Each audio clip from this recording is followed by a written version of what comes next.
네, 하나, 둘, 셋. 네, 되는 것 같네요. 네, 다시 한번 인사할게요. 할렐루야. 네, 이렇게 만나뵙게 되어서 반갑습니다. 저는 대구동신교회를 섬기는 문대원 목사입니다. 하나님의 나라와 세계 선교를 향한 열정을 가진 청년들 이렇게 만나뵙게 되어서 반갑습니다. 저도 여러분과 같은 나이에 선교한국 대회에 참석을 했었고 또 선교 단체에서 훈련을 받았습니다. 하나님의 나라와 세계 선교를 위해서 헌신하는 것이 얼마나 귀하고 아름다운 일인지 깨닫게 되었습니다. 그래서 아프리카 선교사로 헌신했습니다. 일찍 결혼을 하고 스위스에서 선교 훈련을 받고 미국에서 신학 공부를 했습니다. 그리고 아프리카 부룬디라고 불리는 작은 나라에 가서 선교사로 사역을 섬겼습니다. 그 이후에 하나님의 인도하심을 따라서 지금은 선교에 헌신된 대구동신교회 담임 목사로 사역을 섬기게 되었습니다. 한국에는 선교 한국이 있죠. 미션 코리아. 중국에는 미션 차이나가 있습니다. 이런 식의 이제 선교 컨그레스 게더링들이 있는데 전 세계적으로는 로잔 대회가 있습니다. 아시는 것처럼 작년에 한국에서 제4차 로잔 대회가 열렸습니다. 저는 국제 로잔 이사, 또 한국 로잔 이사로 섬기면서 전 세계에서 사역하는 선교단체와 교회가 더욱더 긴밀하게 연합할 수 있도록 힘쓰고 있습니다. 지난주 미국에서 국제 로잔 이사회가 열렸는데요. 마이클 오를 비롯한 모든 국제 이사들이 지난 로잔 대회를 위해서 한국 교회가 기도하고 헌신해 주신 것에 대해서 마음 깊이 감사를 표현하셨습니다. 우리가 하나님 나라를 위해 살기로 헌신했을 때 하나님께서 우리의 인생을 귀하게 사용하십니다. 우리가 생각하지도 못했던 방식으로 하나님께서 우리의 인생을 인도하시고 우리를 사용하시는 줄로 믿습니다. 하나님의 뜻은 너무나 크고 광대하기 때문에 사실 우리가 그분의 뜻을 제한하면 안 됩니다. 나의 작은 생각 안에 하나님을 제한하는 것이 아니라 하나님의 크신 뜻을 향해서 우리가 믿음으로 나아가야 합니다. 이를 위해서는 우리의 생각, 우리의 세계관이 하나님의 뜻, 하나님의 말씀 위에 세워져야 합니다. 그래서 오늘 오전과 내일 오전에는 성경적 세계관, 선교적 세계관에 대해서 말씀을 드리고자 합니다. 모든 사람은 각자 자신의 신념을 가지고 살아가고 있습니다. 인생은 무엇이며 세상은 어떤 것인지, 이 세상의 문제가 무엇이고 그 해결책은 무엇인지에 대한 생각을 가지고 있습니다. 스코틀랜드 신학자 제임스 원은 이렇게 말했습니다. 세계관이란 삶에 대한 가장 고귀한 원칙과 관점을 규정하는 하나의 질서 잡힌 총재이다 라고 이야기했습니다. 인간은 단편적인 지식에 만족하지 않고 이 세상 전체를 질서 있게 이해하기 원합니다. 세상 모든 만물은요, 개별적으로 존재하는 것이 아니라 전체적으로 통일성 있게 존재합니다. 그 전체를 다스리는 하나의 질서가 있는데 이에 대한 답을 제공하는 것이 바로 세계관, 영어로 하면 월드뷰입니다. 세계관은 눈에 보이지 않죠. 하지만 그것은 우리의 생각과 행동의 기초가 됩니다. 건축으로 비유하면 세계관은 그 건물의 기초와 같습니다. 여러분, 우리가 건축할 때 바로 건물을 세우지 않습니다.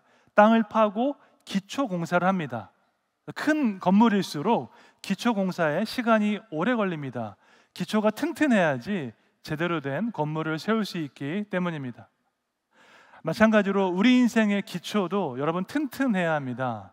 1년, 2년이 아니라 우리가 수십 년 동안 인생을 쌓기 위해서는 그 기초가 견고해야 합니다. 우리가 생각하고 판단하는 기초가 바로 우리의 세계관입니다. 제가 준비한 다음에 도표를 보시면 쉽게 이해할 수 있을 것입니다. 아마 가장 바깥쪽에 있는 그 원이 있는데 행동이라고 하고요, 우리가 눈으로 볼 수 있는 것은 행동입니다. 우리의 행동은 가치, value에 의해서 결정됩니다. 가치는 무엇이 선하고 무엇이 중요한가 결정하는 기준입니다. 우리의 가치는 신념에 의해서 결정됩니다. 신념은 무엇이 진리인가에 대한 문제이죠. 그리고 우리의 신념은 세계관에 의해서 결정됩니다. 세계관은 무엇이 궁극적인 본질인가, 실제인가 하는 문제입니다. 도표에서 중심에 있는 것이 그 바깥에 있는 것을 결정하는 것입니다.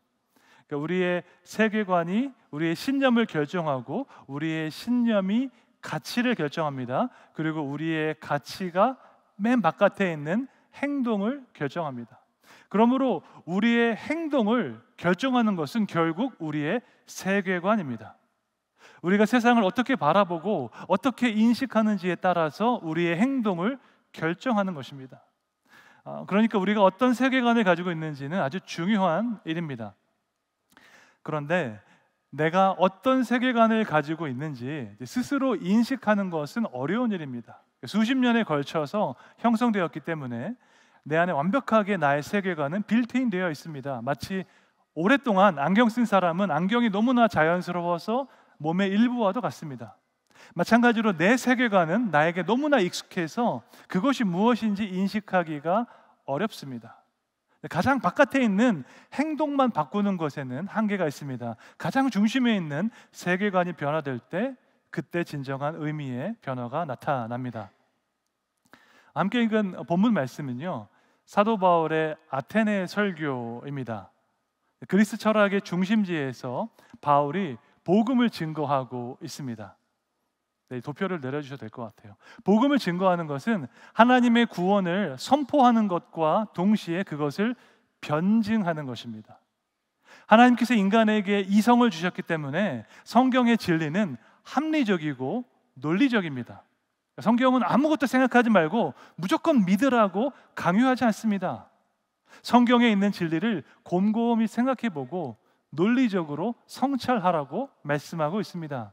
기독교 역사 초기부터 복음을 증거할 때 무조건 믿으라고 강요하지 않았고 하나씩 논리적으로 설명했습니다. 이것을 가리켜 기독교 변증, 영어로 하면 apologetics라고 합니다. 20세기 최고의 기독교 변증가는 C.S. 루이스였고 21세기에는 팀 켈러 목사님이 아주 탁월한 변증가이셨습니다. 오늘 본문의 바울의 아테네 설교는 매우 변증적인 설교입니다. 바울이 예수님의 십자가에서부터 설교를 시작한 것이 아니라 우주의 기원으로부터 설교를 시작했습니다. 사도행전 17장 24절과 25절에 나와 있습니다. 제가 읽어드리겠습니다.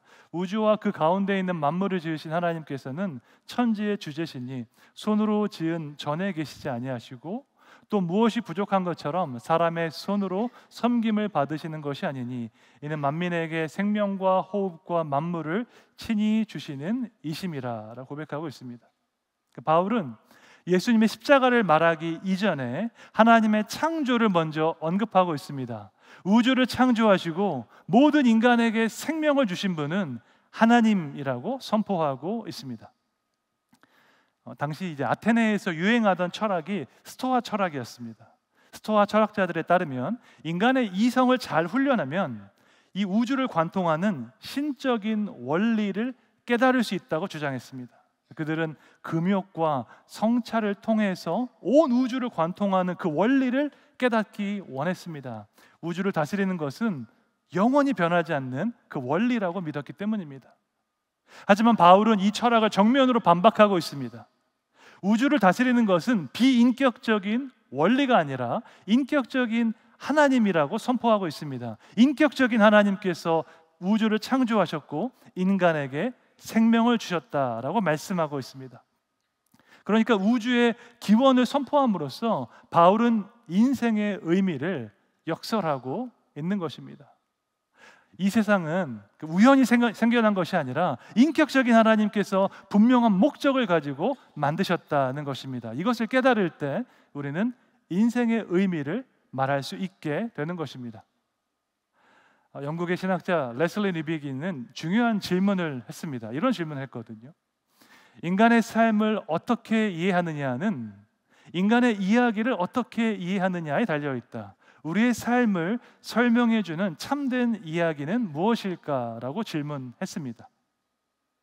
그러니까 인생의 의미를 부여하는 것은 우리 인생이 속한 거대한 이야기, 전문용어로 메타 내러티브라고 합니다.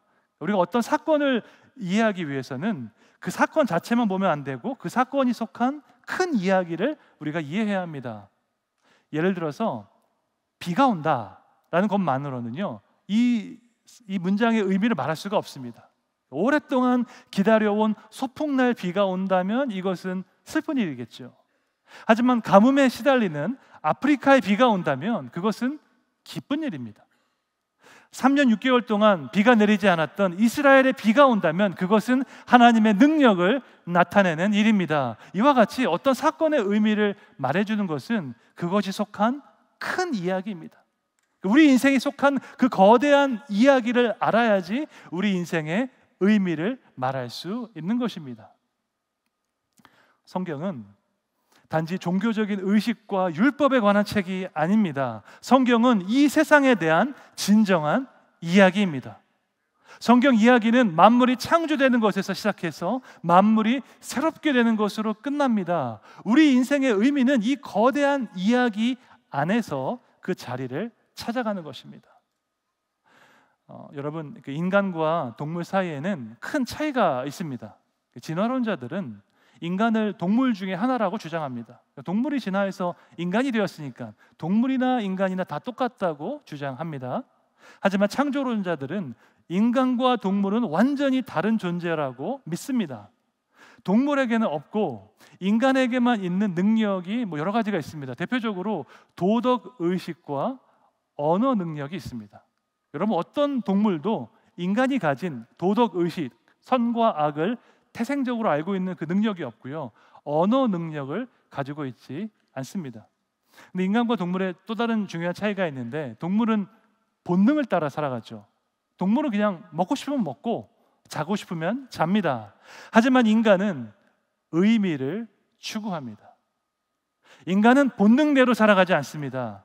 나는 누구이며 왜 인생을 살아야 하는가 고민하는 것이 바로 인간입니다. 동물은 이런 질문하지 않습니다. 여러분 집에 고양이나 강아지가 있겠죠. 그럼 고양이나 강아지가 나는 누구인가 이런 고민하지 않습니다. 그냥 맛있는 간식을 주면 기뻐할 뿐입니다. 하지만 인간은 의미를 추구하는 존재입니다. 그래서 인간에게는 고민이 너무나도 많죠. 100가지가 행복해도 한 가지 고민이 있으면 인간은 행복하지 않습니다. 혹시 여러분 주변에 그런 친구 있나요? 집안도 좋고 학벌도 좋고 외모도 아름답고 모든 것이 다 좋은데 한 가지 문제가 있어서 행복하지 않은 경우가 있습니다. 주변 사람들은 왜 그런 걸로 고민하는지 이해할 수 없지만 당사자는 그것 때문에 행복하지 않다고 말합니다. 여러분, 인간이란 매우 복잡한 존재이고 고민이 많은 존재입니다. 하지만 동물은 그런 고민하지 않습니다. 죽음 이후에는 무엇이 있을까? 동물은 이런 고민하지 않습니다. 학생들 중에는 왜 공부해야 하는지 고민하는 경우가 있겠죠. 직장인 같은 경우도 세상에서 내가 성공하고 싶은 마음도 없는데 왜 굳이 열심히 살아야 하는지 고민하지 못하는 경우도 있습니다. 인생의 의미를 알 수 없으면 누구나 다 방황할 수 있습니다. 10대 때만 방황하는 것이 아니라 나이가 들어도 인생의 의미를 말할 수 없으면 인생의 회의를 느끼게 됩니다. 그 인생의 의미를 말하기 위해서는 우리 인생이 속한 거대한 이야기를 알아야 합니다. 성경은 우주의 기원과 목적에 대해서 명확하게 말씀하고 계십니다. 이 우주의 중심에 내가 있지 않습니다. 우주의 중심에는 우주를 창조하신 하나님이 계시는 줄로 믿습니다. 인격적인 하나님께서 이 세상을 창조하셨고 땅 위에 있는 모든 사람에게 생명을 주셨습니다. 신약 성경만 이렇게 말하는 것이 아니라 구약 성경도 이 사실을 증거하고 있습니다. 이사야 42장 5절에 보면 이런 말씀이 있습니다. 우리 함께 읽을까요? 하늘을 창조하여 펴시고 땅과 그 소산을 내시며 땅 위에 백성에게 호흡을 주시며 땅에 행하는 자에게 영을 주시는 하나님 여호와께서 이같이 말씀하시되. 하나님은 하늘과 땅을 창조하셨고 인간을 창조하셨고 인간에게 영혼을 주셨습니다. 정말로 놀라운 말씀이죠. 눈에 보이는 물질 세계, 보이지 않는 영의 세계 모두 다 하나님께서 창조하셨습니다. 하나님은 이 우주를 향한 선한 뜻과 계획을 가지고 계십니다. 그것은 온 우주가 창조주 하나님을 즐거워하고 그분의 사랑 안에 거하는 것입니다. 모든 만물은 하나님을 찬양하고 그분을 경배하기 위해서 창조되었습니다. 성경이 말하는 궁극적인 실제는 이와 같이 인격입니다. 인격적인 하나님께서 천지를 창조하셨기 때문입니다. 인격적인 하나님을 기뻐하고 즐거워하는 것이 이 우주의 존재 목적입니다. 우주의 기원에 대해서 말한 이후에 바울은 인류의 기원에 대해서도 선포하고 있습니다. 하나님께서 모든 인류를 창조하셨는데 한 혈통으로 창조하셨다 선포합니다. 사도행전 17장 26절에 보면 나와 있는데 함께 읽겠습니다. 인류의 모든 족속을 한 혈통으로 만드사 온 땅에 살게 하시고 그들의 연대를 정하시며 거주의 경계를 한정하셨으니. 한글 성경에는 한 혈통으로라고 되어 있는데 영어 성경을 보면 from one man이라고 되어 있습니다. 인류는 한 사람으로부터 만들어졌다는 것입니다. 인류가 한 사람으로부터 왔다는 것에는 어떤 의미가 있을까요? 그것은 모든 인류의 조상이 한 사람, 아담이라는 것입니다. 모든 인류가 동일한 조상을 가졌다는 것은 모든 인간이 동일한 가치를 지녔다는 뜻입니다. 21세기 살아가는 우리에겐 당연한 말입니다. 모든 인간은 평등하고 동등한 인권을 가지고 있습니다. 하지만 불과 60년 전만 해도 미국에서 흑인과 백인이 서로 분리된 좌석에 앉았습니다. 흑인이 백인용 좌석, 백인용 화장실에 들어갈 수 없었습니다. 남아프리카 공화국은 훨씬 더 심했습니다. 남아공에서는 1994년까지 흑인과 백인이 분리된 공간에 있었습니다. 극장, 버스, 화장실은 말할 것도 없고요. 심지어 교회 안에서도 흑인 좌석과 백인 좌석이 나눠져 있었습니다. 불과 30년 전까지 이러한 인종적인 차별이 있었습니다. 그런데 하물며 바울이 아테네에서 설교했던 2000년 전에는 어땠을까요? 그리스 사람들은 이방 민족을 야만인, barbarian이라고 불렀습니다. 그리스 철학과 문학과 문명을 이해하지 못하는 사람들을 야만인이라고 불렀는데 좋게 말해서 야만인이지 온전한 인간이 아니라는 뜻입니다. 인간과 동물 중간쯤이라는 뜻이죠. 그렇게 이방 민족을 깔보는 그리스인들에게 바울은 모든 인류가 한 사람으로부터 시작되었다라고 선포하고 있습니다. 이것은 혁명적인 발상이었습니다. 철학과 문학을 이해하지 못하는 야만인들과 그리스인들이 동일한 조상에서 왔다는 것입니다. 바울은 인류의 기원을 설명하면서 모든 사람이 동일한 가치를 지녔다고 선포하고 있습니다. 모든 사람은 하나님의 형상대로 창조되었기 때문입니다. 여러분, 이것 이외에 인간의 존엄성을 설명할 수 있는 방법은 없습니다. 가난하고 몸이 불편한 사람을 왜 함부로 대하면 안 되는 것입니까? 힘센 사람이 약한 사람을 억압하면 왜 안 되는 것입니까? 모든 사람은 하나님의 형상대로 창조되었기 때문입니다. 인간의 가치는 인간의 능력, 인간 안에 내재되어 있지 않습니다. 인간의 가치는 인간을 창조하신 하나님의 온전한 형상에 있는 줄로 믿습니다. 창세기 1장 26절에 나와 있죠. 함께 읽겠습니다. 하나님이 이르시되 우리의 형상을 따라 우리의 모양대로 우리가 사람을 만들고 그들로 바다의 물고기와 하늘의 새와 가축과 온 땅과 땅에 기는 모든 것을 다스리게 하자 하시고, 하나님께서 인간을 그분의 형상대로 창조하셨습니다. 고대 사회에서 왕의 형상은 왕의 통치권을 의미합니다. 어떤 지역에 왕의 형상이 세워졌다 하면요, 그 왕이 이 지역을 통치한다는 의미입니다. 마찬가지로 하나님의 형상은 하나님의 통치권을 의미합니다. 하나님은 그분의 형상을 가진 인간이 온 땅에 살기 원하셨습니다. 이 말은 온 땅이 하나님의 통치 가운데 있는 것을 나타내기 원하신다라는 것입니다. 누구를 통해서 이 일을 하기 원하셨습니까? 하나님의 형상을 가진 인간을 통해서 이 일을 하기 원하셨습니다. 그러므로 인간은 이 세상에서 아주 특별한 위치에 있습니다. 여러분, 온 우주에는 두 가지밖에 없습니다. 창조주 아니면 피조물, 둘 중에 하나입니다. 그렇죠. 세상에 존재하는 모든 것은 창조주 아니면 피조물 둘 중에 하나입니다. 그런데 여기에 예외가 있습니다. 바로 인간입니다. 하나님께서 인간을 만드셨기 때문에 당연히 우리는 피조물이죠. 그런데 인간은 하나님의 모든 피조물 중에서 유일하게 하나님의 형상을 가진 존재입니다. 하나님은 인간에게 만물을 다스리는 권세를 주셨습니다. 더 나아가서 십자가의 은혜로 인간은 하나님의 자녀가 되었습니다. 그러므로 인간은 다른 피조물과는 구별되는 존재입니다. 인간은 단순히 피조물이 아닙니다. 인간은 동물 중에 하나가 아닙니다. 인간은 모든 피조물을 다스리는 권세를 받았습니다. 인간은 하나님의 통치를 대리하는 대리인입니다. 다른 말로 인간은 하나님의 뜻대로 이 세상을 관리하는 청지기입니다. 이것을 깨달아야지 우리가 인간의 본성을 제대로 알 수 있습니다. 어떤 사람은 인간을 창조주와 동일시하는데 이것은 큰 문제이지요. 인간이 하나님의 자리에 올라가서 내 마음대로 결정하려는 것 큰 문제입니다. 반대로 인간을 피조물과 동일시하는 것도 문제입니다. 인간을 동물 중에 하나로 보는 것도 문제이고 인간을 수단화하는 것도 문제입니다. 온 우주에서 인간은 아주 특별한 위치에 있습니다. 하나님의 대리인, 하나님의 청지기로서 그분의 뜻대로 세상을 관리하고 다스려야 하는 것입니다. 동시에 우주의 왕 대신 하나님을 경외하고 그분을 예배해야 합니다. 프랑스의 철학자 파스칼은 그의 책 팡세에서 이렇게 말했습니다. 인간은 천사도 아니고 짐승도 아니다. 그런데 불행하게도 인간은 천사와 같아지려다가 오히려 짐승과 같아진다라고 말을 했습니다. 인간과 동물은 사실 전혀 다른 존재이죠. 인간에게는 양심이 있지만 동물에게는 양심이 없습니다. 동물은 다른 동물을 죽이면서 양심의 가책을 느끼지 않습니다. 예를 들어서 새롭게 우두머리가 된 숫사자는 다른 사자가 낳은 그 새끼들을 다 물어서 죽인다고 합니다. 자기를 통해서 낳은 새끼들만 남도록 하기 위해서입니다. 그렇게 다른 사자의 새끼들을 다 죽이면서 사자는 양심의 가책을 느끼지 않습니다. 하지만 인간은 그렇지 않죠.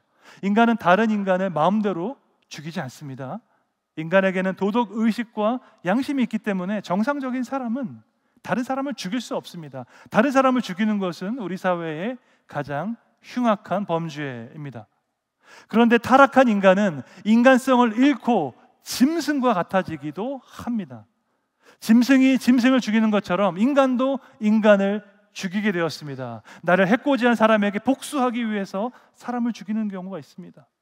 몰래 들어놓은 보험금을 타기 위해서 사람을 죽이기도 합니다. 이것은 인간의 형상이 완전히 깨어진 모습입니다. 짐승과도 같은 모습입니다. 하나님의 형상대로 창조된 인간이 죄로 인해서 완전히 깨어지고 타락한 것입니다.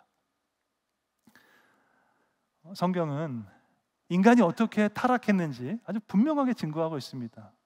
사탄은 하와에게 유혹을 했죠. 그녀가 넘어갈 수 있는 그런 유혹을 했습니다. 인간이 하나님과 같이 될 수 있다고 유혹했습니다. 선악과를 먹어도 죽지 않을 것이고 오히려 하나님과 같이 눈이 밝아질 것이다 라고 말했습니다. 창세기 3장 5절 말씀 함께 읽겠습니다. 너희가 그것을 먹는 날에는 너희 눈이 밝아져 하나님과 같이 되어 선악을 알 줄 하나님이 아심이니라. 아멘. 사탄은 인간의 욕망과 이기심을 이용해서 하와를 유혹했습니다. 하나님과 같이 되어서 선악을 안다라는 말은요, 선과 악에 관한 것을 실행한다는 의미입니다. 선과 악을 실행한다는 것은 재판권을 행사한다라는 의미입니다. 이 말은 하나님을 왕으로 섬기지 말고 너가 왕이 되라 하는 말이죠. 너가 스스로 왕이 되어서 재판권을 행사하라는 유혹입니다. 어마어마한 유혹이죠. 인간이 이 유혹에 빠졌을 때에 이 세상의 질서와 관계는 모두 다 파괴되었습니다.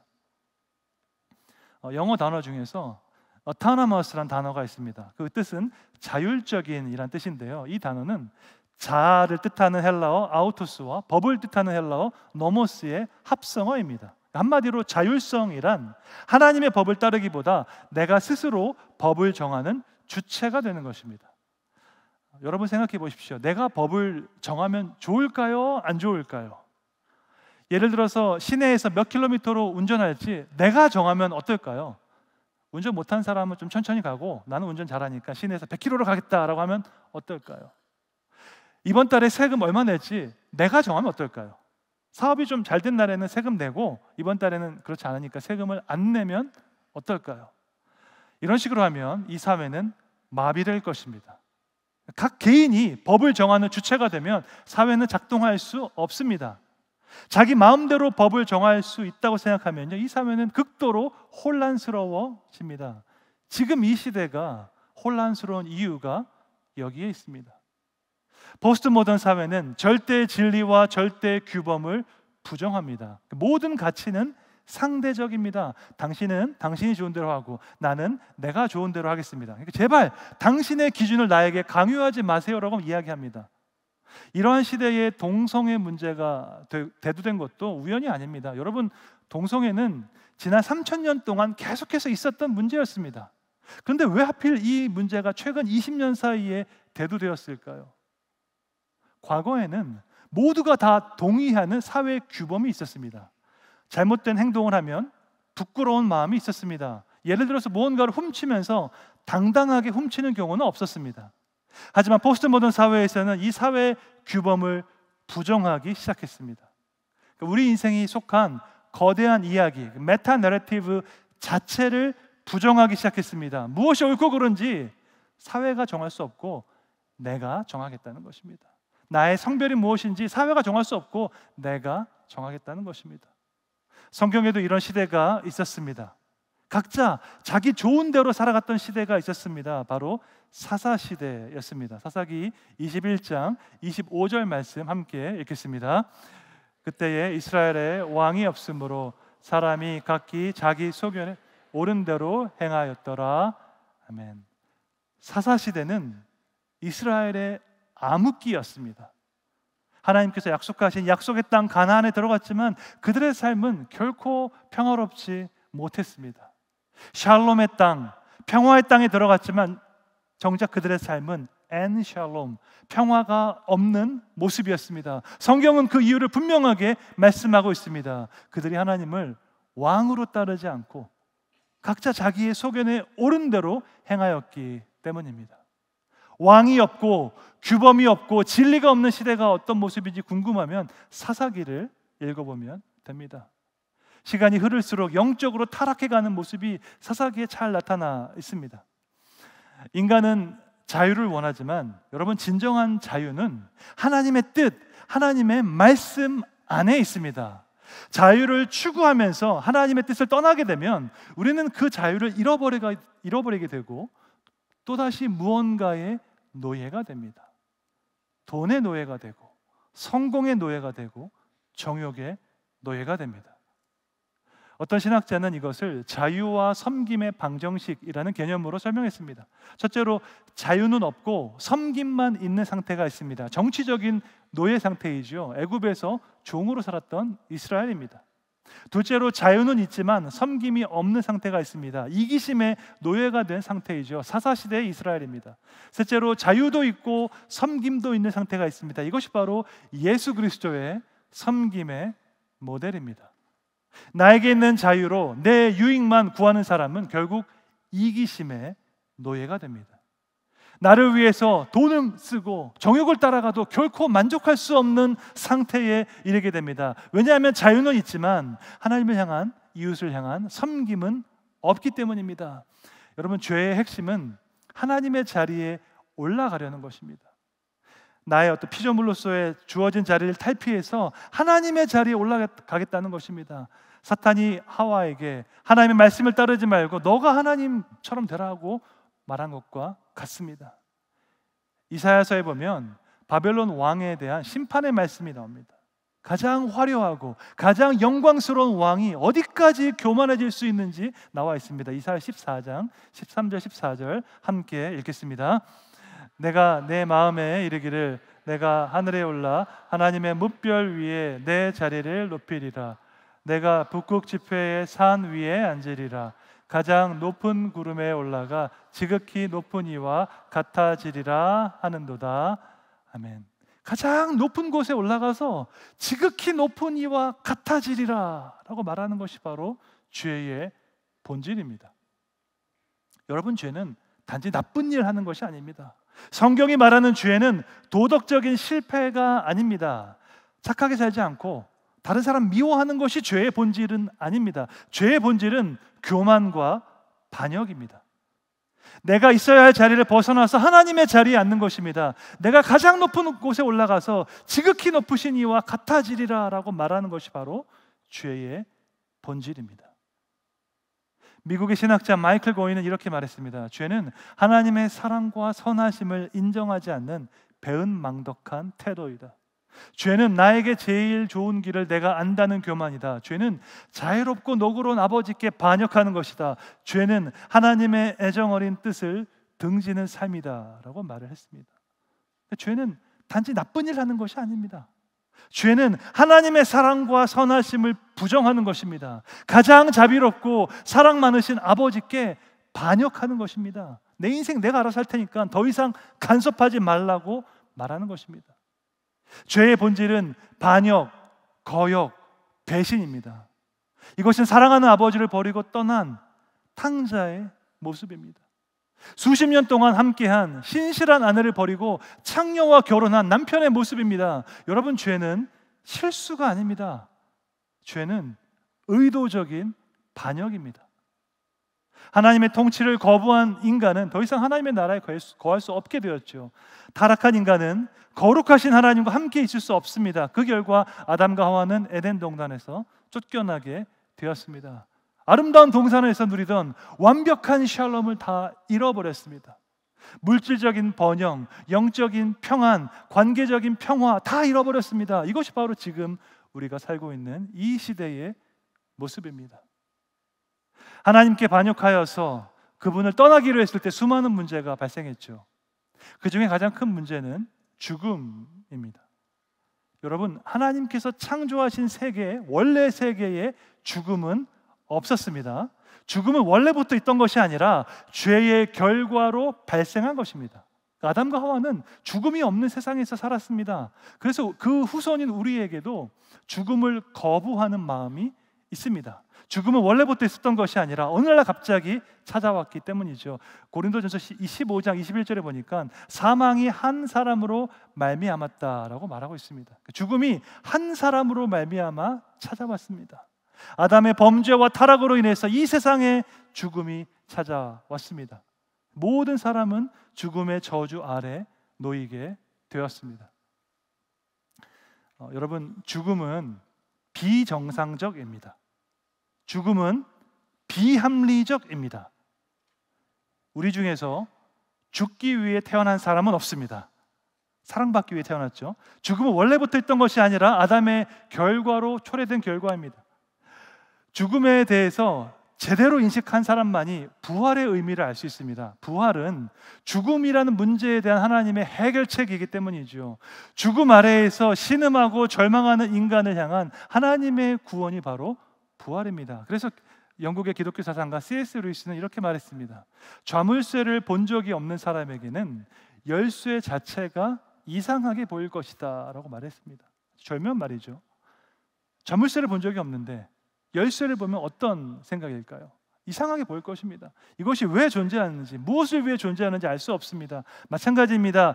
죄와 사망의 문제를 제대로 인식한 사람이 부활의 의미를 깨달을 수 있습니다. 문제가 무엇인지 모르는 사람에게 해결책을 설명하는 것은 아무 의미가 없습니다. 세상 사람들은 부활에 대해서 비합리적이고 비정상적이라고 말합니다. 하지만 성경은 죽음이야말로 비합리적이고 비정상적이라고 말합니다. 왜냐하면 태초에 하나님께서 만드신 세상에 죽음은 없었기 때문입니다. 여러분, 어떻게 생각하십니까? 부활이 비합리적입니까? 아니면 죽음이 비합리적입니까? 좀 아리송하죠? 질문을 바꿔보겠습니다. 여러분은 영원히 살기를 원하십니까? 영원히 죽기를 원하십니까? 당연히 영원히 살기를 원합니다. 왜냐하면 영원히 사는 것이 더 합리적이고 더 정상적이기 때문입니다. 하지만 죄로 인해서 죽음이 찾아왔고 죽음으로 인해서 하나님과의 분리가 발생했습니다. 여러분, 죽음에는 육체적 죽음, 영적인 죽음, 영원한 죽음이 있습니다. 하나님을 떠난 인간은 죄에 빠져서 죄의 종이 됐고 점점 더 깊은 죄성에 거하게 되었습니다. 창세기 3장부터 11장까지 보면요, 인간의 죄는 점점 더 악화되었습니다. 아담의 죄보다 가인의 죄가 훨씬 더 악했습니다. 가인의 죄보다 람եկ의 죄가 훨씬 더 악했습니다. 노아 시대의 사람들의 죄보다 바벨탑을 만든 사람들의 죄가 훨씬 더 악했습니다. 인간의 죄성은 그대로 있는 것이 아니라 점점 더 깊어집니다. 죄를 지을수록 인간은 죄의 노예, 사탄의 노예가 되기 때문입니다. 현대사회는 절대 진리와 규범을 무시하고 인간의 자율성을 강조합니다. 앞에서 말씀드린 것처럼 자율성이란 내가 스스로 법을 만드는 것입니다. 하나님의 법 무시하고 내가 스스로 법을 만든 결과는 죄의 노예가 되는 것입니다. 여러분, 내 마음대로 행동하면 자유로운 것이 아니라 사탄의 노예가 되는 것입니다.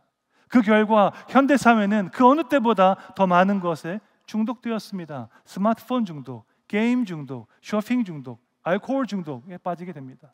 더 이상 우리나라도 마약으로부터 안전한 나라가 아닙니다. 이 모든 것은 하나님과의 관계가 단절되었기 때문입니다. 하나님의 말씀을 거역하고 육체의 욕망을 따라간 결과는 샬롬의 파괴였습니다. 하나님께 불순종하고 반역한 인간은 하나님을 피하여 도망가기 시작했습니다. 여기까지만 들으면 소망이 없지만 이것이 이야기의 끝이 아닙니다. 죄의 세력이 아무리 강력해도 그보다 더 큰 세력 앞에서는 무력합니다. 죄를 이기는 더 큰 세력은 바로 생명을 주시는 예수 그리스도의 복음의 능력인 줄로 믿습니다. 이에 대해서는 내일 아침에 말씀드리겠습니다. 하나님은 망가진 이 세상을 그대로 두지 않으시고 그분의 놀라운 능력으로 회복시키셨습니다. 여러분, 이 회복의 능력을 경험하기 위해선 진정한 회개와 회심이 필요합니다. 여러분, 회심은 다른 것이 아닙니다. 새로운 주인을 인정하는 것입니다. 과거에는 내가 스스로 주인이었고 내가 법을 만들었고 내 마음대로 살았지만 이제는 나를 구원하신 예수님을 주인으로 인정하는 것이 회심입니다. 우리가 주인으로 삼았던 그 모든 것을 다 내려놓고 우리를 가장 사랑하시는 하나님의 품으로 돌아와 진정한 평안을 누리시기를 주님의 이름으로 축원합니다. 함께 기도하겠습니다.